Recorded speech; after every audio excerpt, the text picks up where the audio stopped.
अदा फरमाइश बीती करोगे इदा जाने टूबिला सन 2024 छठवें महीना 22 तारीखा वक्तवार छणछणे फरमाइश खास तौर इमरान कर रही है, हुसैन कर रही है,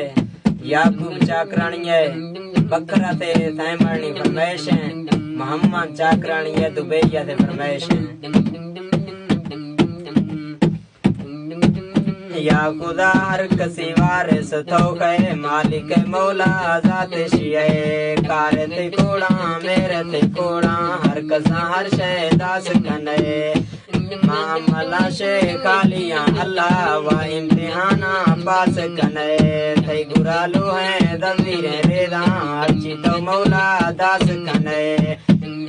फिटी सा आदम आखरी सकती नस्ते में कतार मास पिसे थे तारीफ तेरो शेरा कना नस्ते के मुच्ची शान शेरे जोड़ी न शेरे यार जना मैं गुरा खासे इब्रा सुलैनी इश्क ते हाला शारा दिया वस्त के रब्बे रोश मजना आकी वाकिया बीसा ईद शफा रोशा को संगता चक्कर लाई अगुए मगरे बदे में पदा हमरा सरम गोश्ते में तूफ का प्यारे दावतें लोटे मसेंदरवा छिकी सो पट्टा गोडो बरा बस्ते जजरा सोरे तीर गोला कोल कमरा सा बुपे दावत दसी से यारू शार गुरा हटकी से ब्रासा चिमरो अद्दा जो दे औली वक्त निया कंदी सो ब्रासा वल्दिए दासे मौत से कहना मलिक के सबा चिकी सी होंडा 125 सफर बुरा तेरे नका पार तो दावत टेसन चक्का संगत थरे तेद सलाम बलोची के रसम द्राए बढ़िया गुंडे तो हलवा लेद कना आतंक को बोतल चाहन गन्ना बोरी न दम्बा दफ कना छोदिला रूहा सोची सनैनी इकरे धोखा ए दवरा गोस्ता कलादा ए परा गुंडे बेईमानी चूता बस्त मड़ा बुत का तूफक 20 घाटा का 10 घाटे मानो दा है कजालिमा जुल्म का सगा चम्मा से गोली पार कसा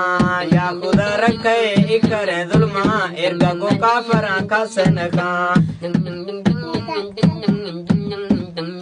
कौन सा मोटर सरकारी गाड़ी जट्टी से जुड़ता शान सरा ए मना कल तारो गिरता मदलीला तेरो शार रवा गरी तो चाजू में ए टेलीफोन आनी हाल बिता यार ब्रास पिसा चिक्की सा ब्रासा मतली होंडा अंजिना सोरे यास बला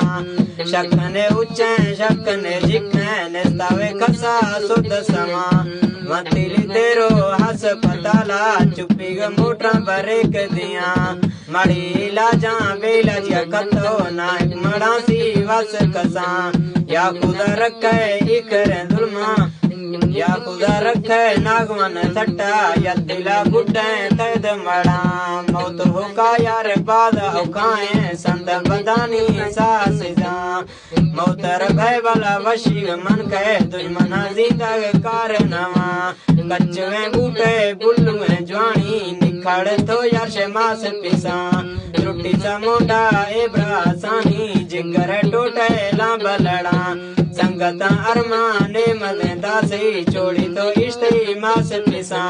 आजी मजार राती गरा गिते करे वल्दने जुड़तन का रब प्यारी हर गिने सट्टी जिरगी दोरा बार हाँ क्रीम मुझा यार अनतन होशा मुल्का चवाई आवदिया